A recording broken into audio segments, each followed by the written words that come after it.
Danni is going to jail, child. Andi is standing 10 toes down when it comes to Robin, but giving weak in the knees when it comes to Gary. And Karen is finally free from her mama, but should she be?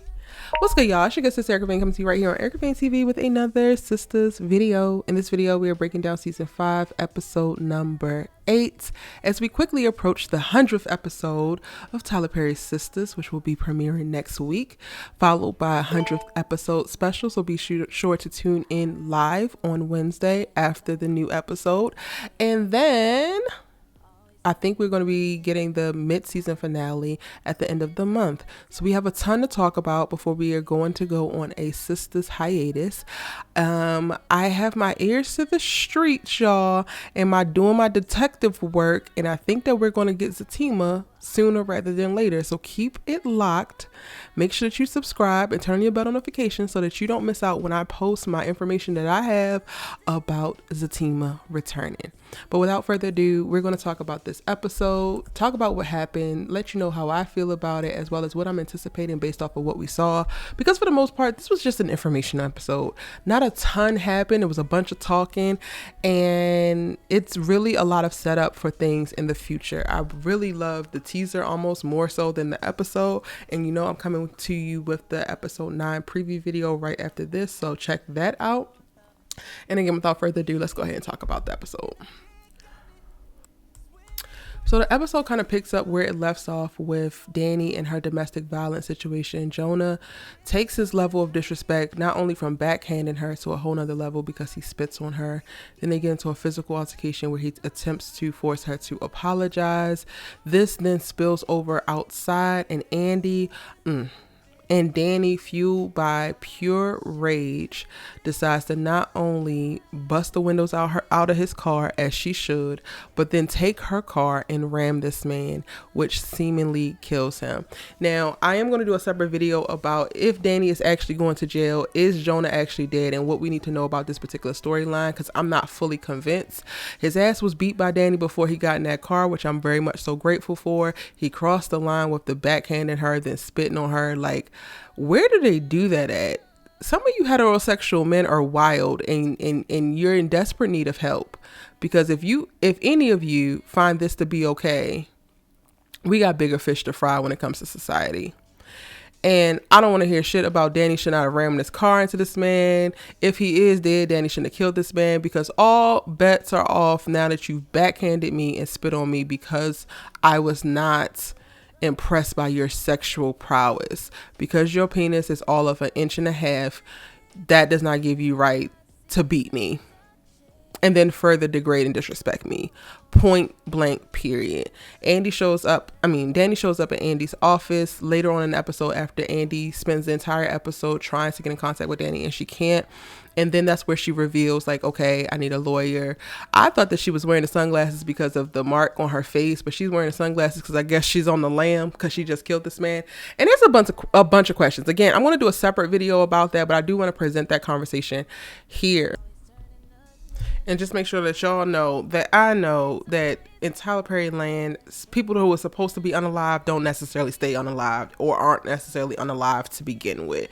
So we will talk about that in another video. Danni was not really a huge part of the episode, except for her whole battle with Jonah is what sparked the episode off. But that's probably the most exciting thing that happened throughout the episode. The rest of it is a bunch of conversations.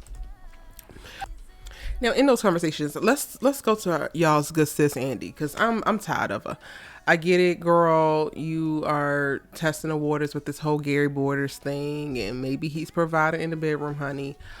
She does not want him to stay in the penthouse that I'm assuming that he's going to let her keep, even though they agreed that she was going to give it back and get her apartment back.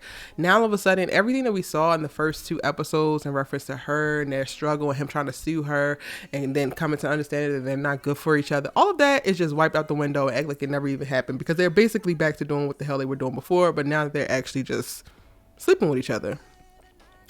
And Gary's giving ashy, all types of ashy in your bed, girl. She has a conversation with him about, them her feeling it out, being mindful and like really intentional about watching him as she's engaging with him in this way for whatever reason. Because girl, what are you testing it out for? So that y'all can get back into a relationship? So you saying that y'all not in a relationship now, but you worried about getting back into a relationship? So girl, just be in a damn relationship. It's toxic no matter which way you slice it. It really don't damn matter. And you found the papers that speak to him trying to use his investors within the hedge fund to take over the law firm in his jacket, and yet still you still playing cute and coy with his ass. Like, Andi, I don't understand. And then you bring your ass into the office, you sashay in this cute ass black outfit, and you standing 10 toes down against Robin because yes, Robin did disrespect you. Your whole facts is running rampant all up and through that damn law firm. Part of that's on you because ain't nobody tell you to sleep with every man that's in this damn building. But then also, girl, hear his ass out. You've heard Gary out for less. Gary has thrown a woman off of the top of a goddamn parking garage, and yet and still he's back in your bed. This man has squeezed you until you have passed out, giving all types of domestic abuse vibes, and yet you have heard him out. He gave you an engagement ring that locks on your goddamn hand so that you could not actually take it off, and yet you are still hearing him out, but you cannot hear Robin out after all Robin did was getting his feelings about your whole facts. The math ain't mathing, Andi, and I'm gonna need you to make it math, honey. Because you're giving all types of wannabe empower boss woman this, but then as soon as Gary show up, your ass is weak in the knees. Stand up.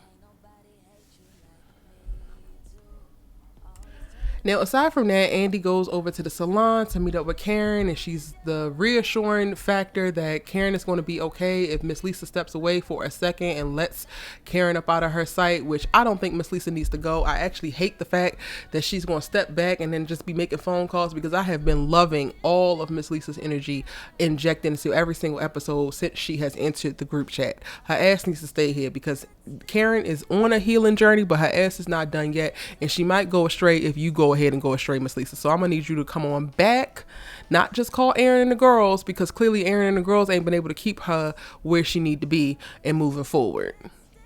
Now, aside from that, of course, Andi had the part where she goes back to the office and Robin tries to talk to her. She doesn't actually get to disclose to Fatima what's going on, and her and Fatima don't really get to powwow that much because it's a lot happening. It's a lot of in and out, and then by the end, Danni is there with her girl, I done killed somebody ass. So that's all we really get from Andi in this episode. I do think that leading up to the mid-season finale, we're going to get a lot more from Andi's storyline, specifically within the law firm, whether it's still going back and forth with Robin, if this acquisition or takeover is going to go through. Paris is probably going to pop up again, and I'm actually looking forward to it.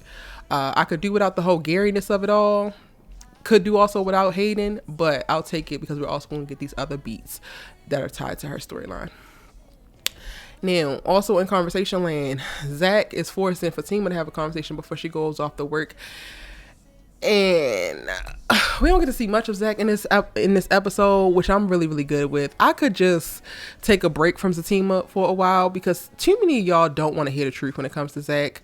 And not that I feel like he needs to constantly be bashed, but I would like for him to just grow the hell up, or at least start growing on a progressive path a little bit quicker. Like, I am tired of him forcing Fatima to talk when he wants to talk, and it's mostly about his issues.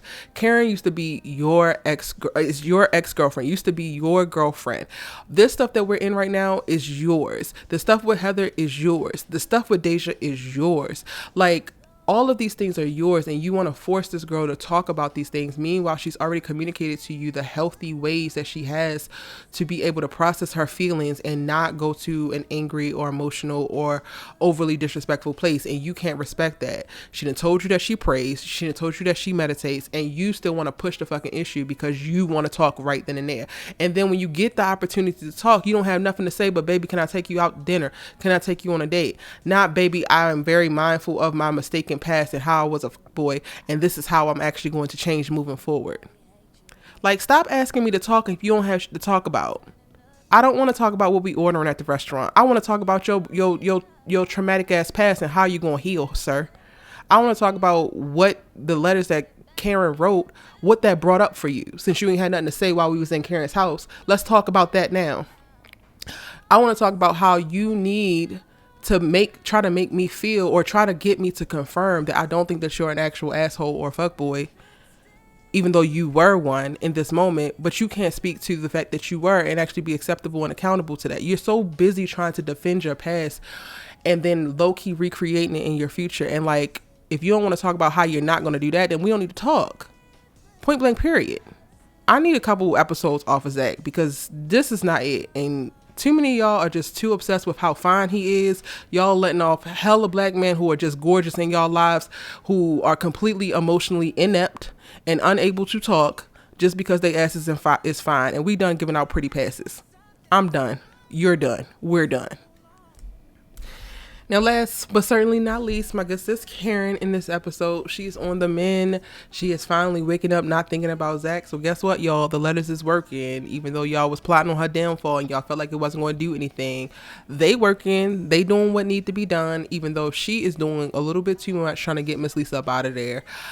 This is the part that I really struggle with when it comes to the Tyler Perry timeline-ness of it all. The doctor gave you a week on bed rest, and the fact that we are in the next day now and you are trying to go to the salon, gotta get out of bed, gotta get your mama's driving you this crazy. Like, girl, you cannot take a goddamn on week and sit your ass still. You have been running amok for the last 3 weeks, up, down, all around, back and forth to the salon, back and forth to Zach's house, like doing any and everything, up at Andi job. Like, girl, you have been doing everything. You even been to the airport at different moments in the last couple weeks, and you cannot sit in your house after the doctor told you that you need to be on bed rest as a pregnant woman. Karen, be for real. Please.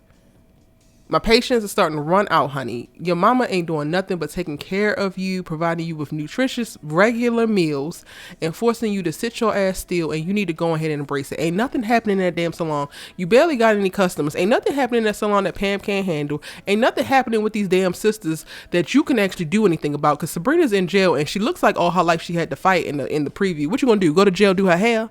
You ain't. I mean, Danni got some hot that she in, but you can't do nothing about that anyway because, again, you're not supposed to be stressed. Sit your ass down and focus, okay? Focus on your healing. Focus on reflecting on your life. Focus on the life that you plan to have with your new baby. Focus on being able to be loved by this man who wants to love you, girl. Focus on anything other than what you're trying to focus on now, which is a bunch of trivial-ass stuff. Let it go, Karen. Let all the bullshit go. Get fucking focused. And I think that's it, y'all. I mean, Hayden gets read by Robin, but, you know, as he should. He also gets a nod to the fact that Gary ain't his real friend, but, you know, he don't know how to pick up that from men.